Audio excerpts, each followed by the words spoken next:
In Ottawa, criminal trials are now underway for two of the highest profile leaders of last year's so-called Freedom Convoy that shut down streets near Parliament Hill for weeks. Tamara Lich and Barber are charged with mischief, obstructing police and intimidation of Parliament. If convicted, they could be sentenced to time in jail.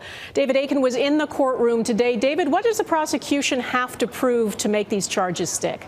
Well, you know, Donna, this is going to be a closely watched trial for any number of reasons, not the least of which is we're going to have two sides, the Crown and the defense, arguing about free speech rights, about the rights of protest.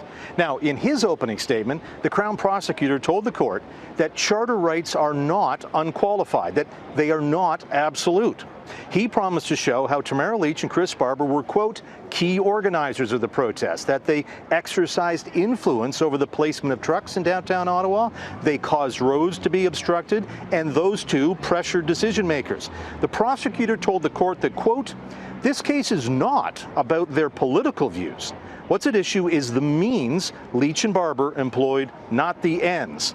Now, the Crown will argue this was anything but a peaceful process, that these two crossed the lines and they committed multiple crimes. Now, the defense lawyer for Barber had a very brief reply in her opening statement. She said, my client participated in a lawful, peaceful protest, and that the two of them actually assisted police during the protest. Donna. David, how is this trial going to play out in terms of witnesses and testimony?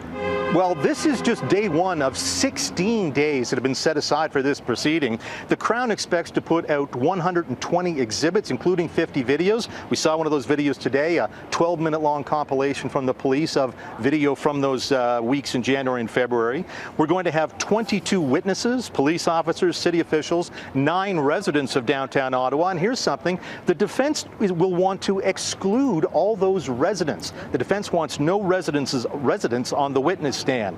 Now, both Tamara Lich and Barber were in court today. They were accompanied by their spouses. They didn't have much to say in the court today, and to be honest, we're not very sure if they're even going to testify in this matter. Donna. All right, David Akin in Ottawa, thank you.